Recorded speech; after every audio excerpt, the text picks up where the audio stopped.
I quote John Fitzgerald Kennedy, "I really don't know why it is that all of us are so committed to the sea, except I think it's because in addition to the fact that the sea changes and the light changes and ships change, it's because we all came from the sea. We are tied to the ocean, and when we go back to the sea, whether it is to sail or to watch it, we are going back from whence we came."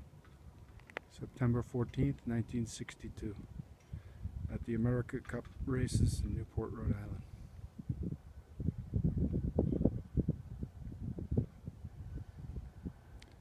This 26-foot Wiano class sloop plied the Cape Cod waters, carrying the children and grandchildren of Joseph and Rose Kennedy, summer after summer.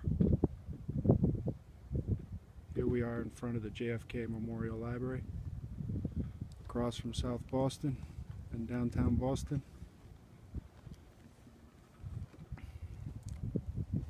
Our first online